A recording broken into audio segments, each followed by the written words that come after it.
Baik, Assalamualaikum warahmatullahi wabarakatuh. Perkenalkan nama saya Indra Hana dari kelas A dengan akhir 13 di sini. Saya akan menjelaskan tentang tugas saya, yaitu tugas data mining LKF6. Dan jadi untuk soalnya itu adalah ulangi proses klasifikasi menggunakan perseptron pada dataset wine and bridge cancer dari library scikit-learn masing-masing. Gunakan perbandingan 0,2, 0,3, 0,4, dan tuliskan akurasinya. Nah, jadi untuk langkah yang pertama itu saya akan mengimport beberapa library, yaitu yang pertama ada Pandas SID itu untuk mengolah data dalam bentuk tabel, lalu ada Logwine dan Loadbearscanker itu untuk mengambil dataset wine dan juga Bearscanker. Lalu di sini ada import train test kit, itu untuk membagi dataset menjadi data training dan juga data testing. Lalu ada import standard scalar, itu untuk normalisasi data agar atributnya itu punya skala yang seimbang.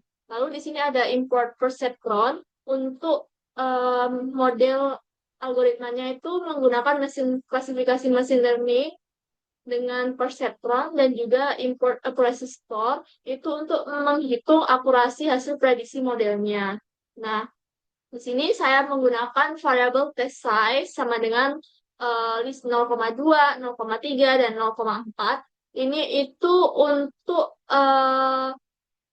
berisi atau menyimpan perbandingan ukuran datanya, di mana kalau misalkan 0,2 itu artinya 20%-nya itu data testing dan juga 80%-nya adalah data training. Begitu juga yang 0,3 itu dan 0,4 juga. Nah, di sini saya juga menggunakan variabel dataset, di mana ini akan menyimpan dua dataset, yaitu dataset one dan juga breast cancer. Itu disimpan di dalam variabel ini dalam bentuk dictionary yang nantinya itu akan dipanggil menggunakan perulangan for di sini, yaitu for nama dataset, data in dataset item. Nah, di sini akan menjalankan proses klasifikasinya dari dua dataset ini secara otomatis. Nah, di sini ada variabel X dan juga variabel Y, di mana variabel X ini digunakan untuk menyimpan fitur atau atribut datanya itu dari dataset tadi, dan juga ada variabel Y ini untuk label atau kelas targetnya.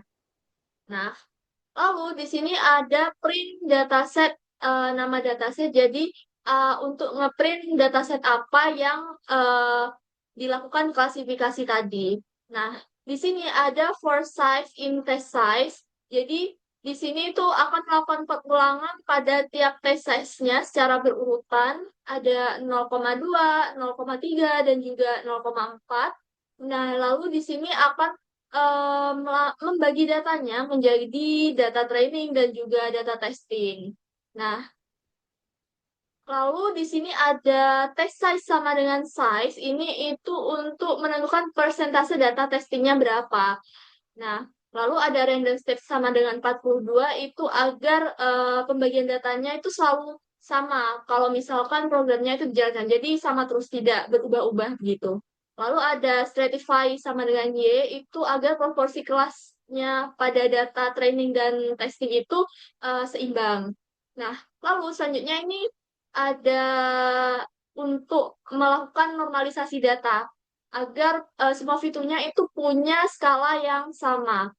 Nah, lalu di sini ada extrain sama dengan scalar.fit transform extrain itu untuk menghitung rata-rata dan standar deviasi dan menormalisasi dari data trainingnya. Nah, di sini ada variabel x-test sama dengan scalar.transform x-test itu untuk menormalisasi data testing dengan parameter dari data training atau x-test. Nah, lalu selanjutnya di sini ada model sama dengan perceptron, ada max inter sama dengan 1000, ethanol sama dengan 0,1, dan random state sama dengan 42.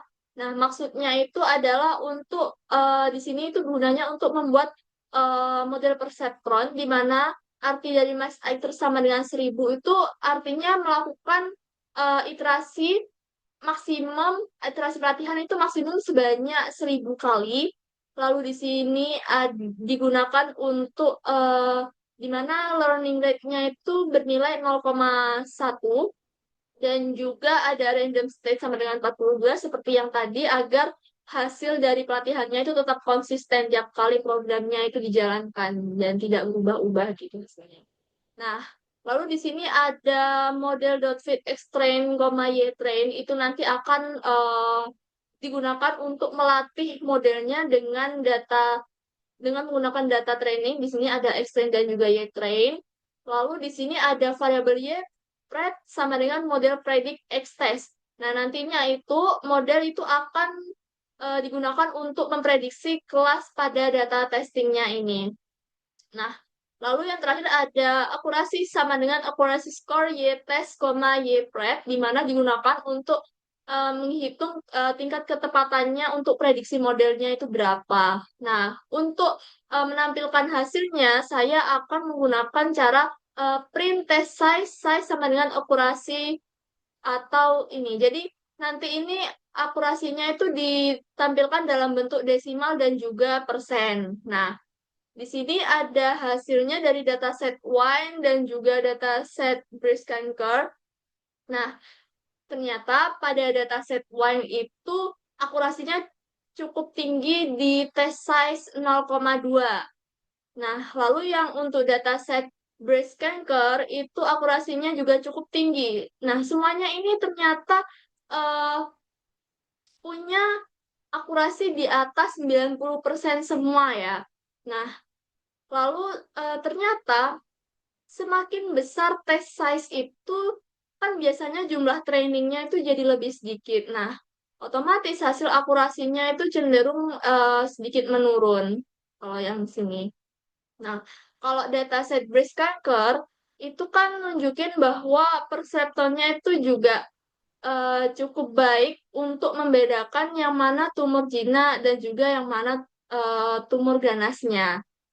Nah, ini kenapa hasilnya menurun? Karena semakin sedikit apa namanya sedikit data pelatihannya begitu. Ada penurunan di sini.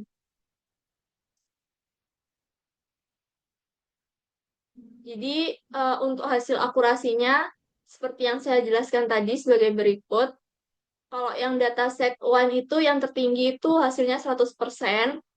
Jadi seluruh data testingnya itu modelnya itu dapat mengenali dengan baik dan benar. Lalu untuk dataset breast cancer itu akurasinya yang tertinggi di test size 0,3. Nah, jadi kesimpulannya itu keseluruhan algoritma perceptron itu berhasil memberikan performa klasifikasi yang sangat baik pada kedua dataset. Nah, yang tertinggi pada dataset one itu 100% dan breast cancer itu 98,25%. Sehingga dapat disimpulkan kalau misalkan perceptron itu cukup efektif untuk proses klasifikasi data, terutama dilakukan setelah normalisasi data menggunakan standar scalar. Baik, mungkin sekian penjelasan dari saya mengenai eh, LKM 6. Kurang lebihnya mohon maaf. Wassalamualaikum warahmatullahi wabarakatuh.